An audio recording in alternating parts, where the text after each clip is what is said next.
안녕하십니까. 자, 이번 강의에서는 법의 이념하고 목적이 있죠. 그걸 보도록 하겠습니다. 자, 보통 법의 이념이라는 것은 우리가 추구해야 될 궁극적인 가치를 의미한다. 이렇게 봐두시면 되겠고요. 자, 법의 목적은 보통 실천적 가치다. 라고 보시면 될 것 같습니다. 그래서 일반적으로 보통 법의 이념을 놓고 이야기할 때 세 가지 걸 말씀드리죠. 보통은 우리 이념적 측면에서 논의되는 것이 그게 두 가지 형태가 있죠. 우리 정의 개념하고 아울러서 우리 한목적성 개념입니다. 정의하고 한목적성이 있다라고 보시면 되겠고요. 자, 그래서 보통 이 두 가지는 우리 이념적 측면이라고 보시면 되겠고, 좀 더 사실적 측면에서 본다면 일반 우리 법적 안정성이 있지요. 법적 안정성. 자, 그래서 우리 법의 이념은 이 세 가지를 의미합니다. 정의, 한목적성, 법적 안정성. 이런 세 가지 양식을 기억해 두시면 되겠고요. 자, 정의라고 하는 것 봅니다. 자, 정의라고 하는 것은 말 그대로 올바른 것, 고든 것을 추구한다는 것을 의미한다고 생각하시면 돼요. 자, 정의 실은 나와 있죠. 일반적 각자 행위에 대해서 자기 몫을 주는 것을 이념한다고 나와 있죠. 일단 정의 개념의 변화에서는 아리스토텔레스가 이야기한 평균적 정의하고 배분적 정의 있죠. 자, 일반적으로 아리스토텔레스는 평등에서 일반 정의 본질을 찾았다고 이야기하는 것이죠.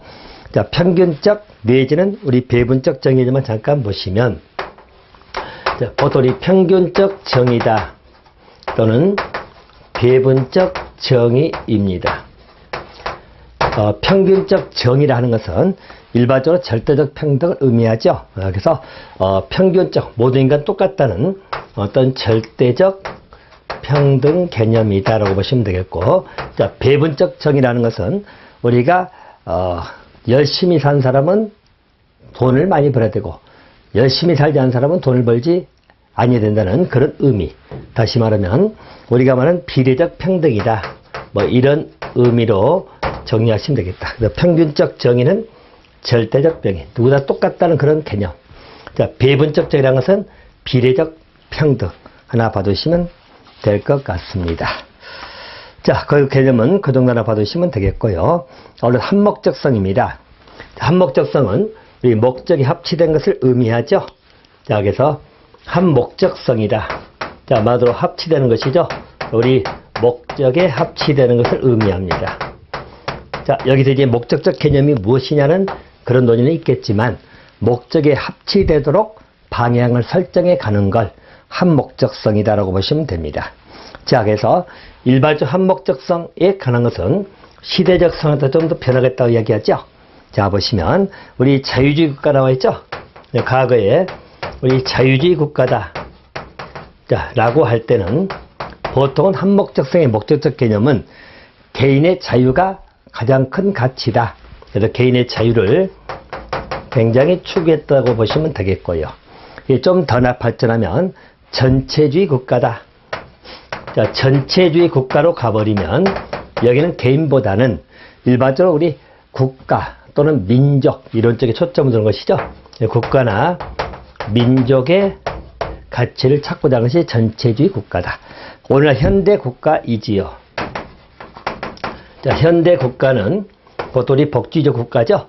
복지국가로 평가받는 것은 자, 개개인의 이익도 중요하긴 하겠지만 전체 이익, 즉 공공복리라는 공공복리 증진의 기본적인 목적성을 찾고자 하는 것이죠. 공공복리다. 그래서 시대에 따라서 목적적 개념의 기본적 변화를 이렇게 봐두시면 될 것 같습니다. 자, 그래서 정의하고 관계 문제는 정의는 좀 더 바로 뭐죠? 추상적이다 라고 보시면 한목적 좀 더 구체화된 기준이 된다. 이렇게 정의를 해 두시면 될 것 같고요. 자, 우리 나드브라는 학자가 한목적성 개념을 세 가지 관점에서 이야기하고 있죠. 자, 개인주의, 단체주의, 문화주의. 그것도 하나 봐두시면 됩니다. 한목적이라는 개념을 세 가지 관점에서 보고 있더라. 자, 개인주의. 말 그대로 인간을 궁극적 가치로 추구한다고 보시면 되겠고요. 단체주의는 단체나 국가, 즉 단체 개념은 우리 국가적 개념, 전체주의가 약간 달아있죠. 자, 그래서 이것을 기본적으로 가치로 신봉하는 것을 단체주의. 자, 문화주의는 문화나 작품, 예술적인 측면, 뭐 이런 쪽에 가서 최고 가치로 신봉하는 것이 문화주의다라고 봐두시면 될 것 같습니다. 자, 대신 우리 한목적성을 강조하는 법원들 나와 있죠? 자, 그 법원들 가는 영상 하나 보시면 되는데, 자, 우리 모두가 공공이 본다면 모두가 추구하는 그 가치가 합치되는 것이 법의 이념이라고 본다는 말의 의미는 뭐냐면 민중의 행복이 최고의 법이다 라고 하는 것이죠. 그래서 저희는 민중의 행복 이것이 최고 법이다 라고 본다든지, 또 국민이 원하는 것이 바로 법이다 라고 하는 것, 이거로 한목적성을 강조하는 법원들이다 하나 정도 봐두시면 될 것 같습니다. 자, 반면에 법적 안정성입니다.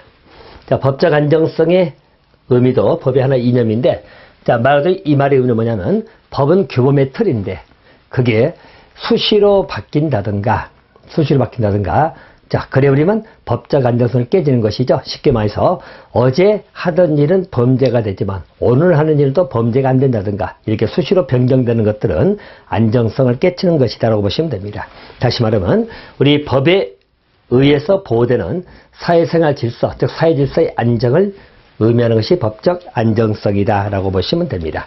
그래서 법적 안정성을 유지하기 위한 기본적 요건이 나와 있죠. 법이 너무 자주 바뀌면 일반적으로 국민은 어떻게 행동해야 되는지 그런 기준이 상실될 것이고요. 또 법의 제정은 신중하게 이루어져야 되겠죠. 또 법의 내용이 명확해야 되고 실현 가능해야 된다. 또 국민의 법 의식하고 합치가 돼야 된다라고 보시면 되겠고요. 아울러서 이런 법적 안정성을 강조하는 대표적인 법원들 나오죠.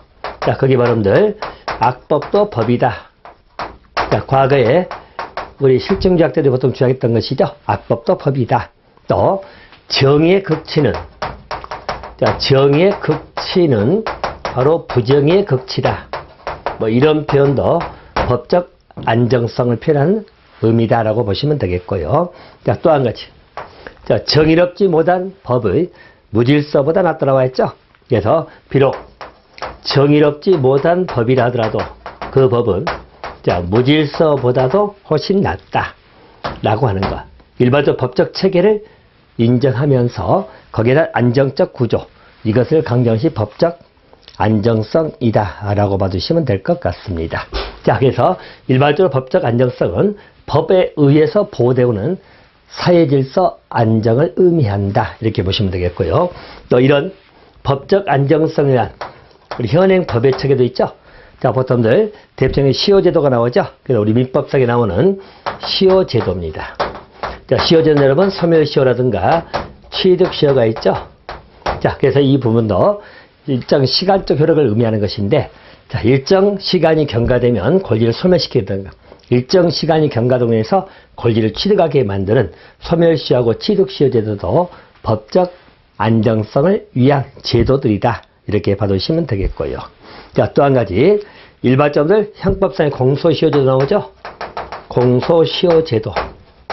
자, 공소라는 것은 여러분들 형사상에서 검사가 공소 제기, 즉 기소한다는 말 들어보셨죠? 이것도 공소입니다. 아무 때나 할 수 있는 게 아니라 시효가 있어요. 그 시간이 지나버리면 공소를 할 수 없게끔 해주는 제도, 이것도 법적 안정성을 달성하기 위한 제도들이다, 이렇게 봐두시면 될 것 같습니다. 그래서 일반적으로 법의 이념으로 평가되는 것은 세 가지 형태가 있다는 이야기예요. 정의, 또 한목적성, 그리고 법적 안정성입니다. 근데 이 세 가지 이념은 일정 부분은 충돌이 될 수도 있다, 이렇게 봐두시면 됩니다. 다시 말하면 일반적으로 법의 정의 개념은 일반화 성격지 넣으셔야 하시면 되겠죠? 일반적입니다. 한목적성은 약간 개별성을 띠는 게 특징이, 좀 더 구체화된 것이 한목적성이다, 이렇게 봐두시면 되겠고요.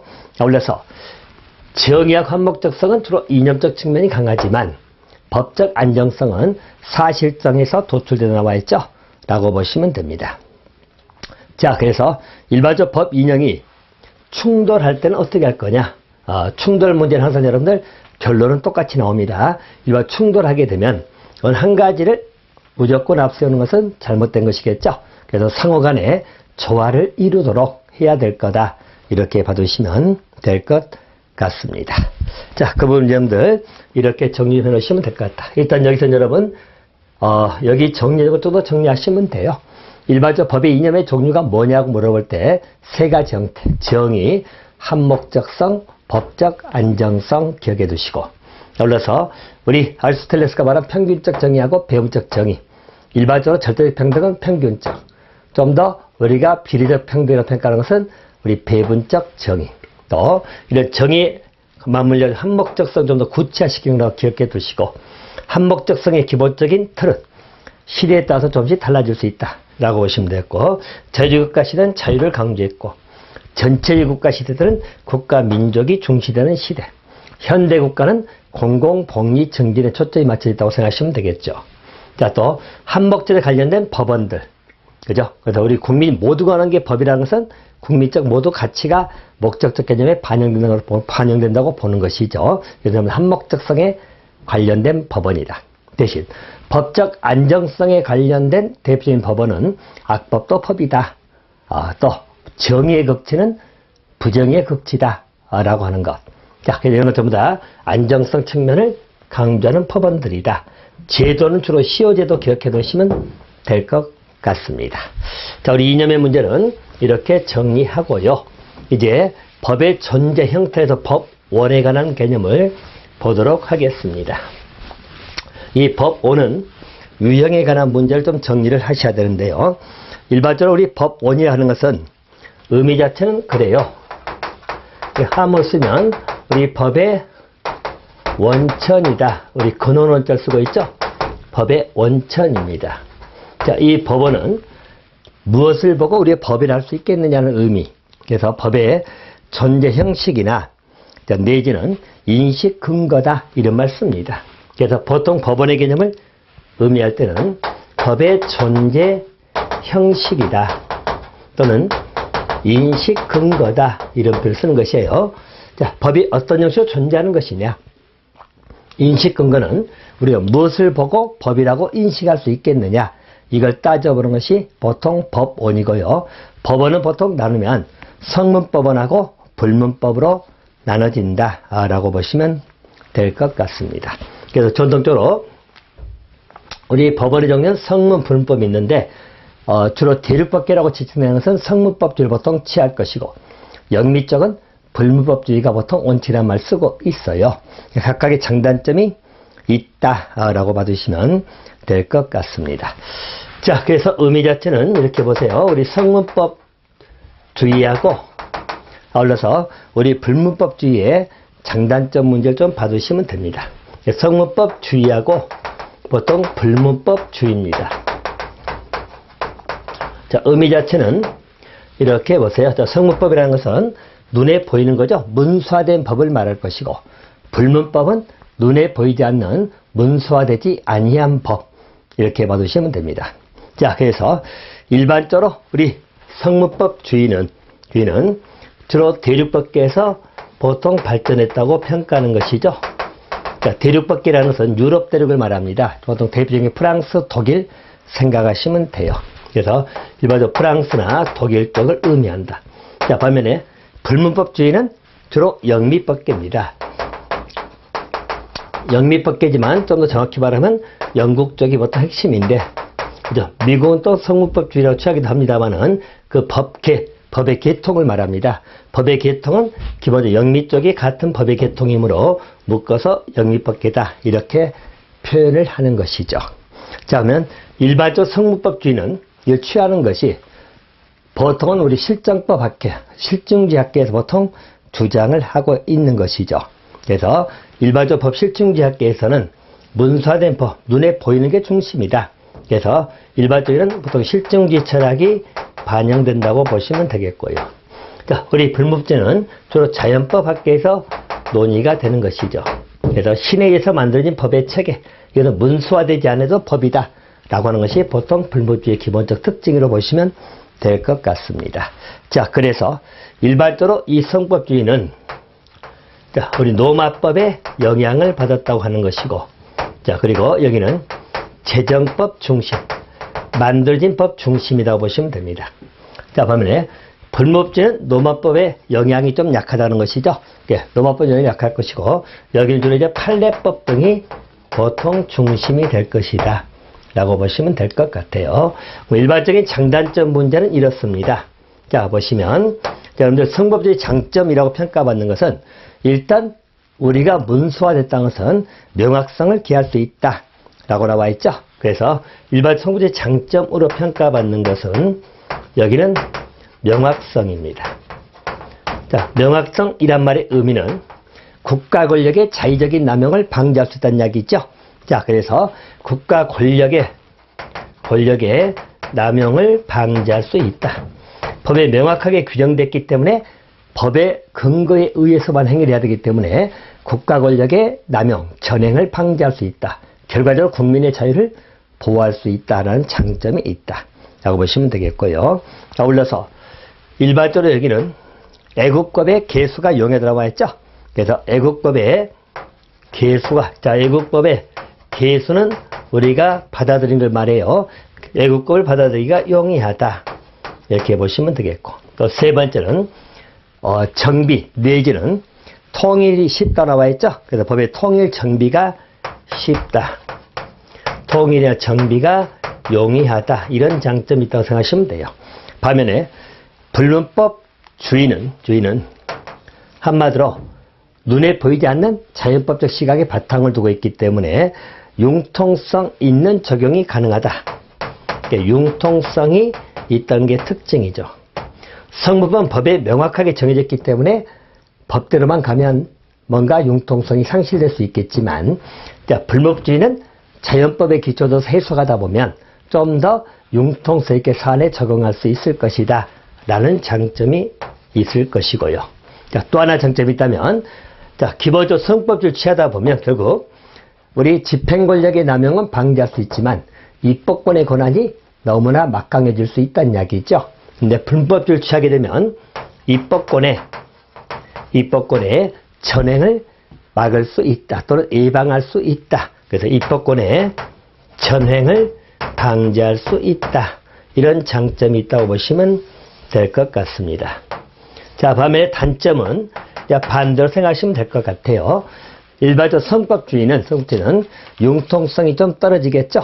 그래서 능동적 대처가 어렵다, 융통성이 떨어진다 라고 보시면 되겠고, 자, 그 말의 의미는 법의 고착화 현상이 발생할 수 있다는 이야기죠.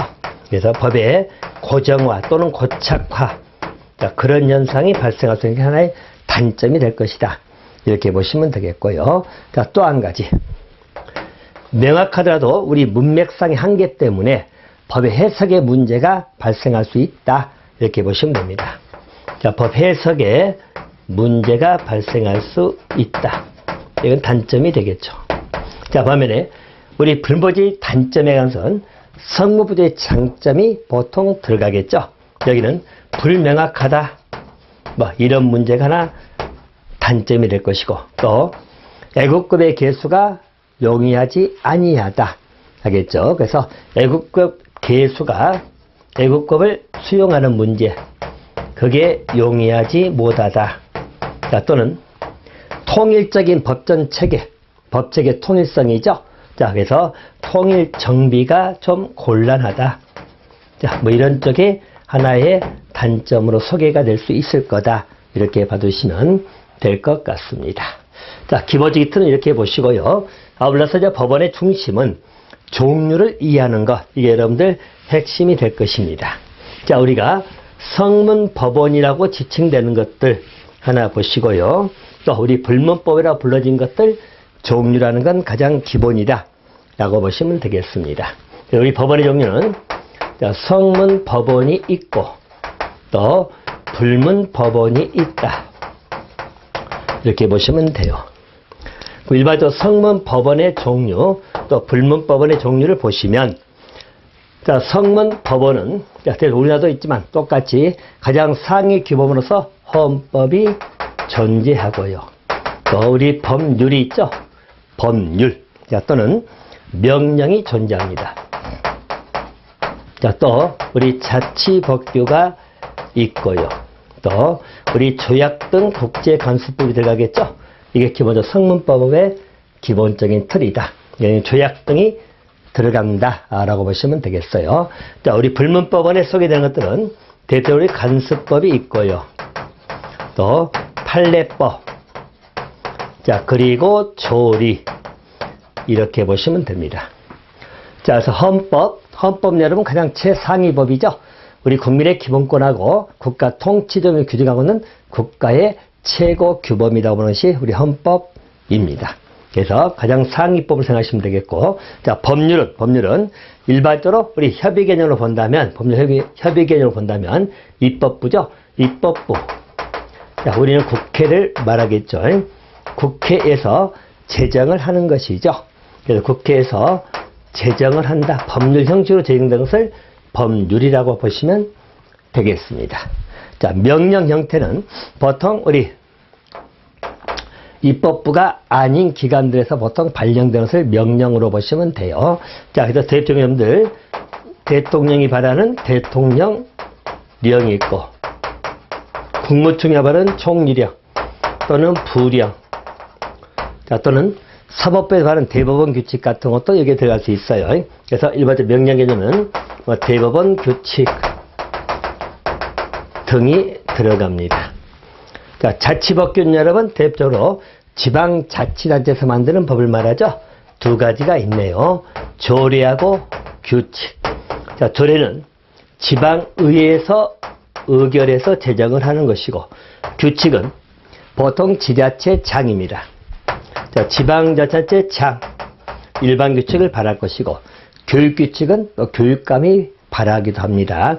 자, 그리고 조약은 국가 간의 문서로 합의한 걸 말하죠. 조약 개념은 국가 간의 문서로 합의한 것을 보통 조약이다. 자, 그래서 유기질서 문제로 본다면 일단은 헌법이 가장 상위법으로 생각하시면 되겠고, 이 조약의 효력은 법률적 효력을 띠는 것도 있고 우리 명령적 효력을 띠는 것도 있고 그래요. 또 자치법규는 조례 규칙 이렇게 봐두시면 될 것 같습니다. 자, 반면에 관습법이 나오죠. 자, 관습법은 또 출제 빈도가 좀 높습니다. 정리를 좀 해주실 필요가 있습니다. 자, 보통 관습법은 이렇게 얘기하죠. 우리가 사실인 관습이란 것이 있어요. 오래된 관행이 있다. 오래된 관행을 사실인 관습이다. 이렇게 봐두시면 돼요. 우리 관습이 있는데 관습은 사실에 불과합니다. 근데 이게 법적 확신을 취득한다. 자, 그러면 관습법이 되는 거다. 이렇게 보통 보는 것이에요. 그래서 전통적으로 법적 확신서를 취하고 있죠. 자, 관습 사실이다. 사실 상태에서는 규범이 아니죠. 법은 아니다. 그래서 관습을 어기면 사회적 비난, 욕을 먹지만 법적인 제재는 없다. 근데 구성원들 사이에 법적 확신을 취득함으로 인해서 관습법이 성립이 되는 겁니다. 관습법이 되어버리면 법이죠. 자, 관습을 위반하면 법적 제재는 없지만 관습법을 위반해버리면 법적인 제재가 따른다. 이렇게 보시고, 관습법이 성립된 시기는 법적 확신, 모든 국민 간의 규범적 인식, 다시 말하면 지켜야 된다는 인식이 확정됐을 때 우리가 관습법이 되는 거다. 이렇게 봐두시면 될 것 같습니다. 자, 그래서 관습법이 성립하기 위해서 필요한 요건 나와 있죠. 성립 요건은 관행의 존재, 일명 관습이 있다. 또 법적 확신을 취득한다. 이렇게 봐두시면 되겠고요.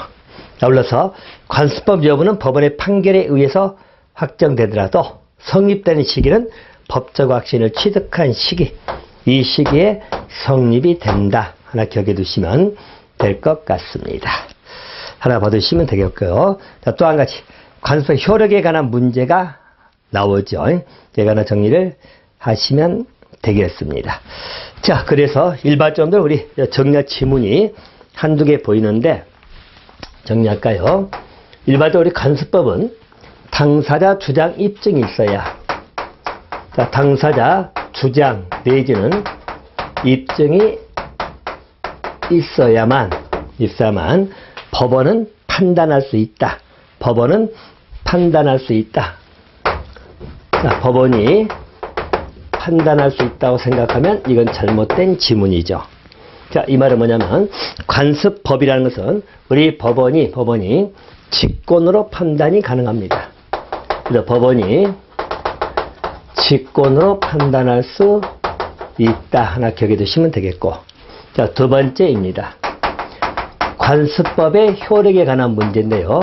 자, 성문법에 비해서 관습법이 우월적 효력이냐 아니면 내지는 보충적 효력이냐라고 논의되지만 일반적으로는 우리 현재 통설 판례가 보충효를 주장합니다. 보충적 효력이다. 이 말의 의미는 성문법이 없을 때 보충적 적용되는 효력을 갖고 있다라고 보시면 됩니다. 물론 예외적으로 관습법이 보충적이지 않고 대등적 효력을 갖는 경우도 있다는 이야기예요. 자, 조문의 내용을 정리하시면 됩니다.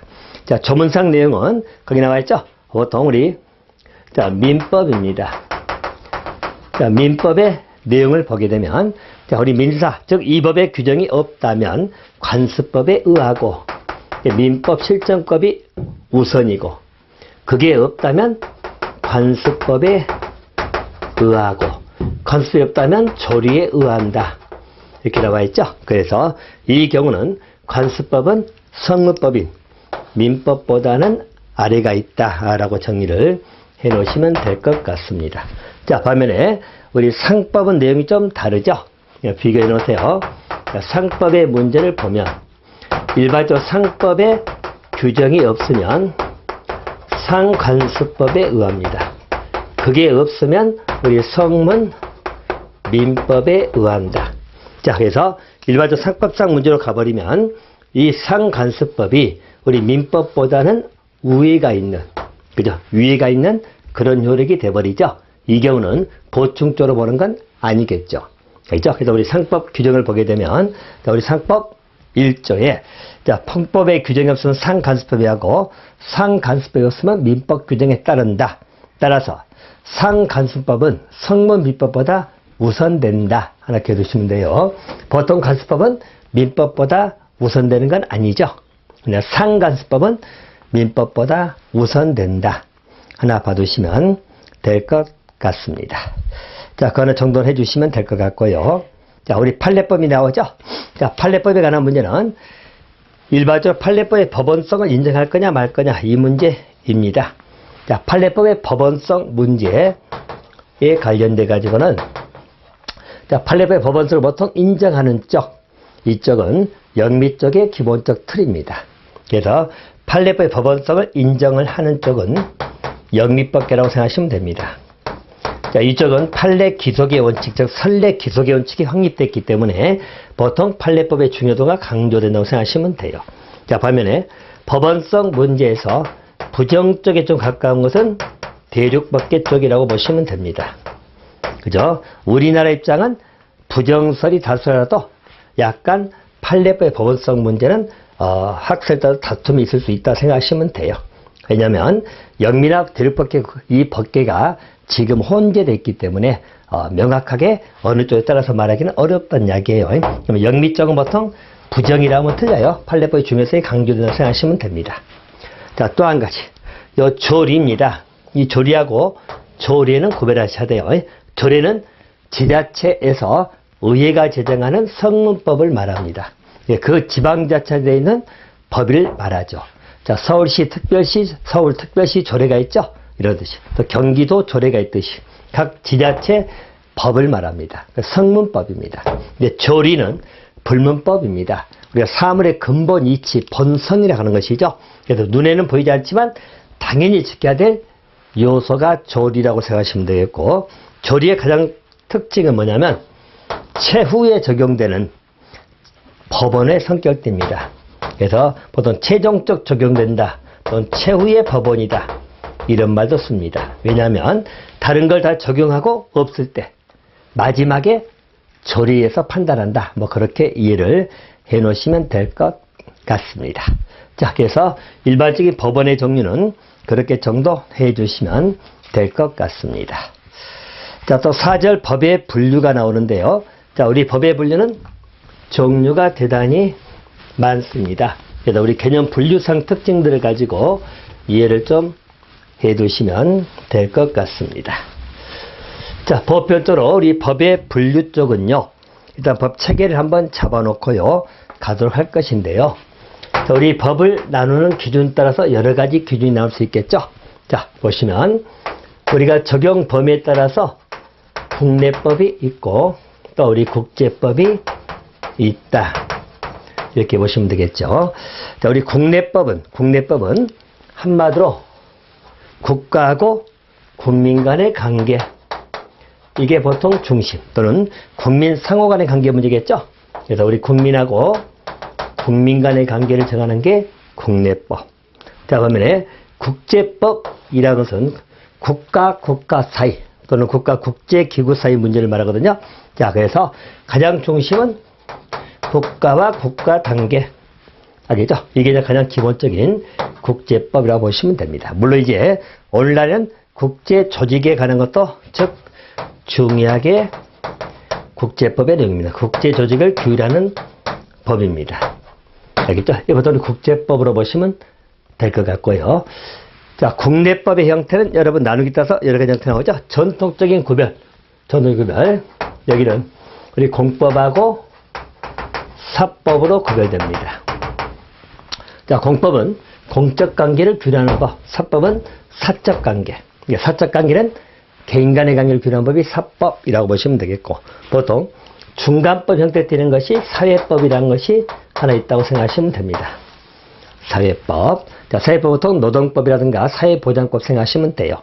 공법이라고 하는 것은 우리 국가 등이 국민과 갖는 관계. 알겠습니까? 그래서 공법은 주로 이제 우리 국가라는 기본적 틀하고 우리 국민하고 관계를 규율한다고 생각하시면 되겠고, 사법은 개인과 개인 사이 관계. 그러니까 사회법이라는 것은 사법 영역입니다. 자, 다시 말하면 개인과 개인 사이에 국가가 개입하는 형태, 이렇게 보시면 됩니다. 자, 사회법의 대표적으로 한번 생각하시면 개인과 개인 사이에 노동계약을 체결한다. 우리 근로계약을 체결한다는 이야기죠. 그럴 때 국가가 기준을 잡아주는 거죠. 그죠? 그래서 우리 노동법에 관한 문제는 사회법이면 국가가 개입해. 그러니까 사법 영역에 국가 개입하는 것이 사회법. 중간적 성격이고, 사법은 개인과 개인 사이 관계를 규율한다. 공법은 국가하고 국민 관계를 규율한다. 이렇게 생각하시면 될 것 같아요. 아울러서 또 법의 형태에 따라서는 실체법, 절차법 등이 논의될 수 있죠. 근데 우리 공법은 대표적인 뭐 있을까요? 우리 헌법이나, 그죠? 우리 헌법, 행정법 이런 것들이죠. 헌법도 공법, 행정법도 공법이 됩니다. 자, 또 형법도 공법, 또 우리 각종 소송법도 공법입니다. 또 우리 국제법도 공법으로 분류는 되고 있어요. 알겠죠? 그래서 소송법 등이라고 보시면 되겠고.